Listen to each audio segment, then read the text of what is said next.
I haven't even gone to the field to check the wheat. I don't know if it's ready or not. Honestly, I don't care if it's ready or not. We're starting to cut wheat today, and we're going to keep on rolling because the forecast looks absolutely abysmal for wheat. They're talking about storm system after storm system after storm system after storm system for the next 4 to 5 days. We got like a day and a half, 2 days to get as much of this wheat cut as we can.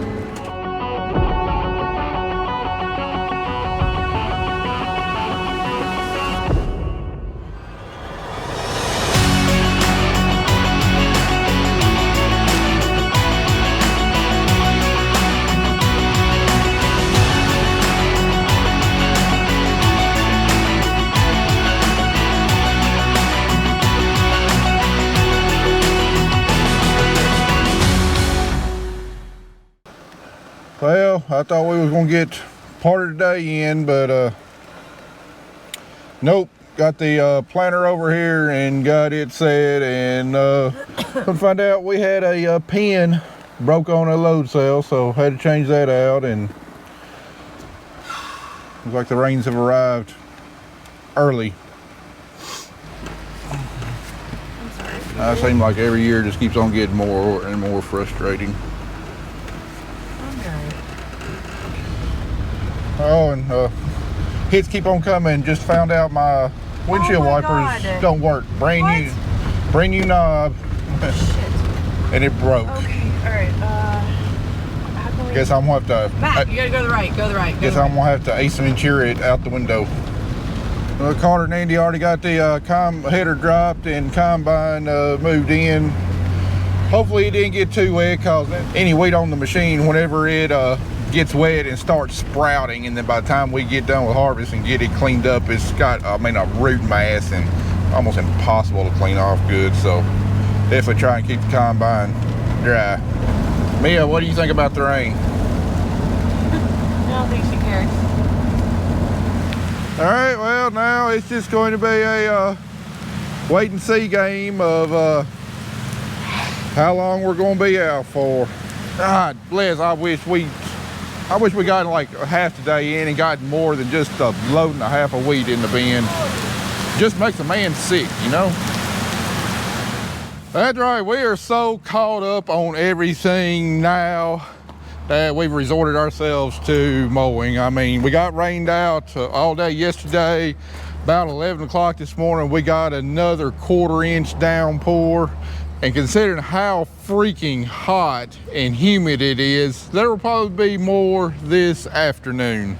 I mean, my God, I can't believe people actually pay to go sit in saunas when they could just live in Tennessee. It's plumb miserable out here. I'm counting down the days to first frost. I can't wait. But anyway, we've been working here in the shop, just trying to get every little detail we can done. I think we finally got our sprayer ready to go. Andy had to hit a ditch avoiding the car, ripped fender off, got that back on.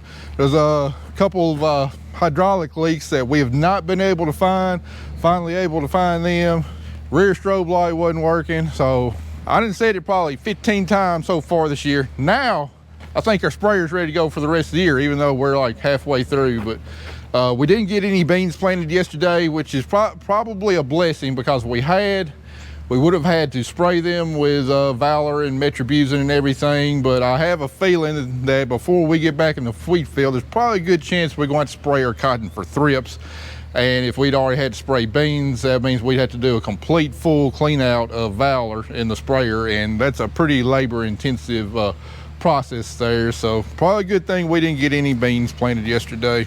I mean, we're so caught up. I mean, we've got a clean shop for the first time since end of December, first part of January.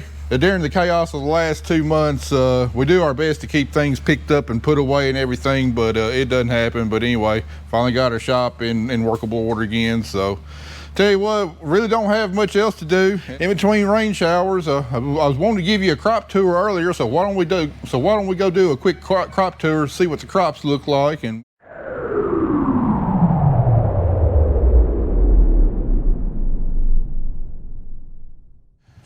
All right, starting out with some corn. This is actually my conventional corn right here.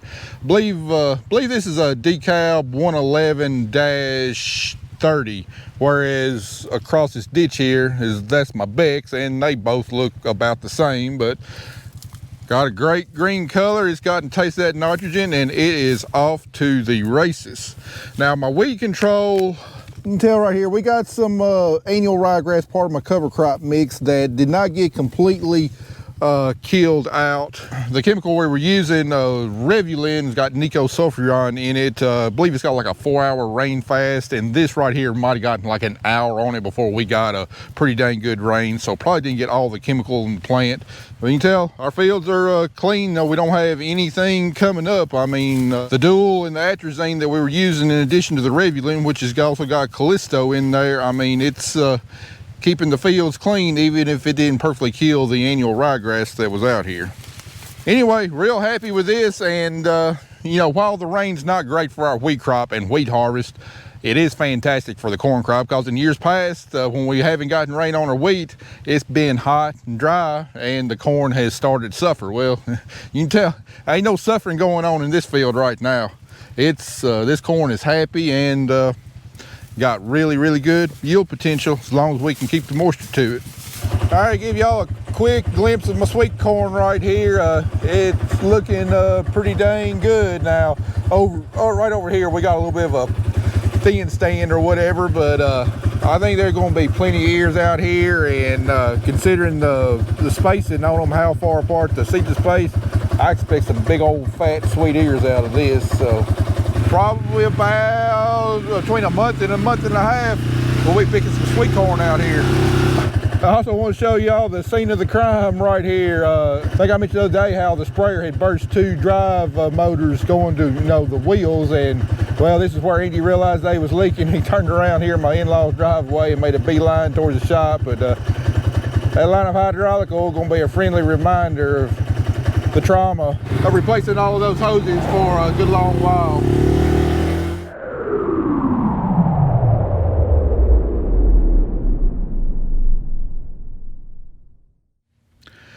All right, this farm right here is arguably my best looking corn that I've got, with the exception of like right in here, because this is where litter trucks came in and out and dumped litter over there. So we got some compaction going on in this kind of stunted yellowish area. But other than that, I mean, whoa, I mean, this is just phenomenal looking corn. I mean, it's just completely even. Good color to it. You can see just a little bit of remnants of burn from our UAN application, but I mean, look at that spacing. I mean, dang near picture perfect spacing. Got excellent residue cover, going to keep this moisture in. I mean, this is just absolutely beautiful. Now, this 95-acre farm, this is the one that we split with progeny corn, and then I think it's 9114, and then DeKalb 6593, which is Roundup Ready. I think where we're standing is 6593. I think back over the top of the hill is where I ran out of progeny and switched to DeKalb. And even though this is my best looking corn, I mean, it really shouldn't be, because this is a long ways away from being my best farm. I mean, this is an old, rough cattle pasture farm that we've done a whole lot of work to, and we've gotten it in good shape. But you talking about rough ground, thin hills, and everything else. You know, last time we had corn here was a drought of 2022, and this was one of my worst yielding farms. But as of right now, I mean, this corn looks absolutely phenomenal. It's by far the most even, uniform corn crop I've got out of all of them, and probably with it being a poor thin hill ground has contributed to a lot of that, because all the copious amounts of rain that we've gotten, you know, you don't have any one part just getting saturated and waterlogged, and you know, water drains off of it real quick and keeps it looking uniform. But man, she's pretty. I mean, if we can keep on getting some steady rains through June and July, there's gonna be some good corn come off of this farm. Coming out to the field and seeing this right here, I mean, folks, that's why we do what we do, to to do this, to be successful, have all your plans come to fruition, everything go right to produce a crop that looks like this. I mean, that's why we suffer through all the difficulties we go through, the hardships, the low profit margins, and everything else that we have to deal with in order to be farmers. And you know, this is what drives us, producing a dang good looking crop that's got great yield potential, that's you know, an actual payoff for all the hard work that we put into it.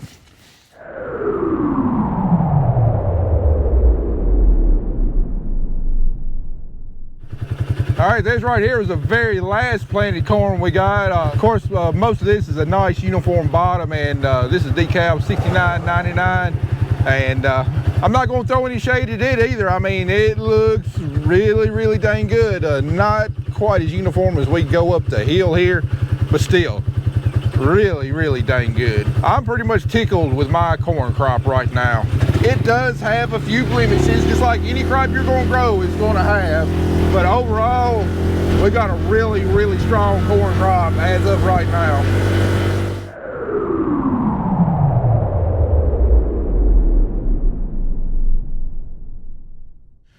All right, now on to some cotton. This is where we first started planting cotton, and we didn't have to do any replanting over here. I mean, we've got a fantastic stand of cotton. I mean, pretty much all of this cotton had come up by the time we got, you know, saturated by that 6 days of cold, wet weather. Pretty much all this cotton was already up, and therefore, you know, it didn't have to be replanted. But this field right here is the one I was referencing when I was saying that I was glad that we hadn't cleaned our sprayer out, because we sprayed this field last Saturday for thrips. I mean, it was just plumb eat up with thrips. And anyway, we sprayed it with acephate, which it still works fairly decent for us for thrips. It's not the best thing for thrips, but I was also concerned about three-corner alfalfa hoppers out here too, because of our cover crops, and the other chemical, Intrepid Edge, that's fantastic on thrips, has no effect on three-corner alfalfa hoppers. So my hope was to kill all the three-corner alfalfa hoppers out here with acephate and hopefully knock the thrips back a little bit. But again, I feel like the Cotton Scout's probably going to tell me Monday when he gets back out here to look at it, hey, and they sprayed for thrips again. I mean, looking at it, you know, the acephate definitely helped minimize the thrip numbers, although, I mean, you know, we're still seeing some crinkled leaves, which is a key indicator of thrips. So we definitely still got some thrips out here, but, you know, we're at just getting into some 4-leaf cotton here for the most part. And I mean, we got a picture perfect stand right here. I'm gonna see if I can find any thrips here on my hand.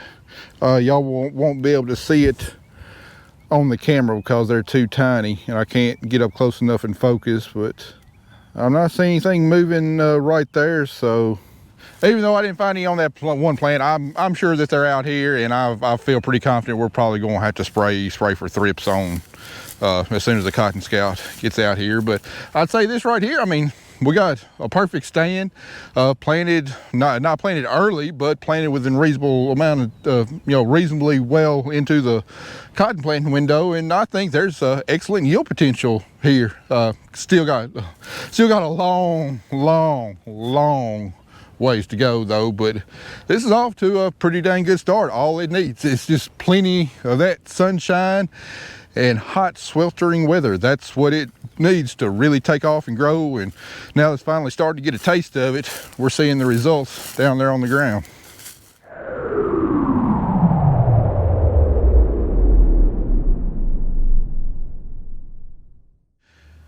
All right, on to some poverty peas. Sorry, I mean soybeans. The first crop we planted, and considering it's the first crop we planted, you probably expect my soybeans to look a little bit more impressive than this. I mean, they're short and everything else, and well, that's fine with me. You know, I don't necessarily want my beans to be super looking impressive this early in the season. If they do, there's a good chance they're gonna get really tall, really rank, go down on you, and probably not gonna have great yield. But you see, we got a really good stand. Our lower population seeding rate has saved us some money this year, and we've got more than enough plants out here to make good yield. Now there's several reasons that the soybeans don't necessarily look all that impressive right now. I mean, for one thing, we got all the rainfall that we've had to go through. I mean, that's another thing. And the other thing is that we absolutely hammered them with prefix. You see all those spots and everything, that's herbicide, which that doesn't bother me at all. You know, we want to cause stress on these soybeans. You see how closely these nodes are stacked right here? I mean, that's what we want. We want a shorter, more compact bean. That gives it a better chance to produce more yield. And believe it or not, even though these beans look short and not very impressive, they're already going into reproductive mode. They are just beginning to bloom. They are an R1 stage, and this plant I counted is right at 12 nodes.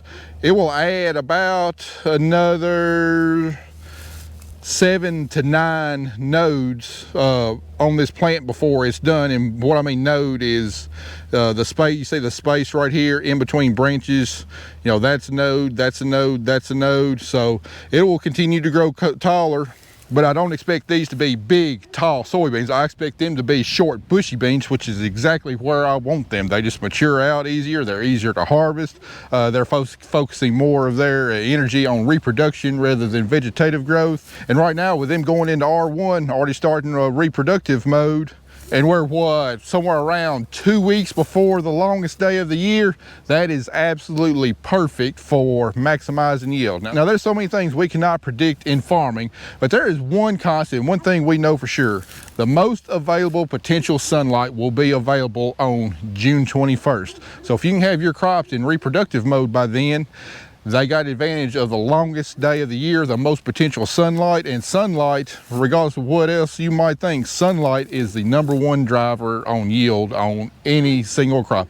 It's not fertilizer, it's not moisture, it's not other stuff. It is sunlight. You got to have sunlight for photosynthesis, and for maximum yield you have to have maximum photosynthesis. So if you can have your crops in reproduction mode by the time we get to the longest day of the year, you know for a fact the longest day of the year is going to be on June 21st. So these beans will be well into R1 stage, probably approaching R2 stage by then. They're going to be able to take advantage of, you know, from now until June 21st, the days are going to get longer. We're going to be getting about another minute to 2 minutes of sunshine each day. It's going to peak on June 21st, and every day after that, we're going to be losing about 1 to 2 minutes of sunshine every day after that. And you might think, well, that's not that much difference. But yeah, over the course of the season, it adds up. So right now, my beans don't look physically impressive. That's fine. They're clean. We got a good stand. They're already going in reproductive mode. They got plenty of moisture. They got all the ingredients they need.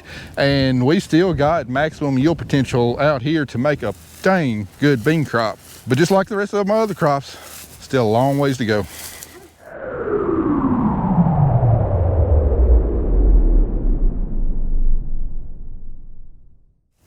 All right, final stop on my crop tour is going to be some more cotton. And we got a little bit of a mixed bag over here. We got a little bit of replant, we got a little bit of original plant. So let's check and see what our replant looks like. All right, here we just replanted these end rows, and then we replanted this kind of wetter looking part down here on the bottom. We replanted it exactly 7 days ago, and we got cotton.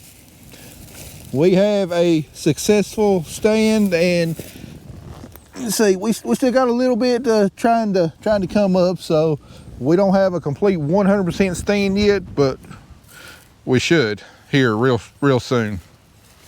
Now this cotton right here, it's Thrive on cotton, so we're not ever going to have to worry about thrips on this. And Andy already sprayed this whole farm with acephate also, so no concern over 3-corner alfalfa hopper. So all this replanted cotton, it should be done until, well, we'll have to go back with a trip post-emerge for herbicides, but other than that, not going to have to worry about any bugs until we have to start worrying about plant bugs and stuff whenever the cotton starts squaring, which that's going to be a little ways away.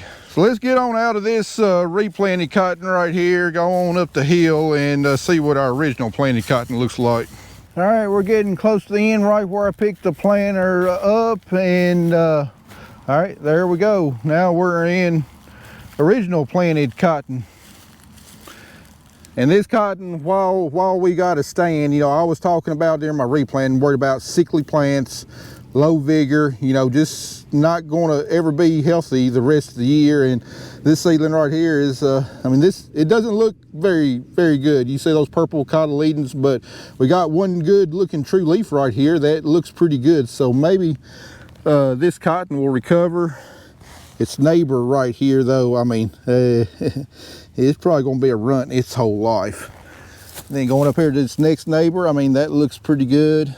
And it's just going to take our original planted cotton, you know, some time here to recover and start looking good. And like I said during my replanting video, it wouldn't surprise me if our replanted cotton actually at least catches up with our original planted cotton, and maybe actually gets ready sooner, because it's coming up. It hadn't been hammered by that cold, wet weather, still got all of its vigor and everything else. It wouldn't surprise me if it actually outperforms some of our, you know, original planted cotton that we kept. But again, that's not something I'm going to know right here on the front end. We won't know until later on in season. So 9 times out of 10, it's always best to keep an original stand if you've got the plants there, because most likely that's what's going to make you the most money.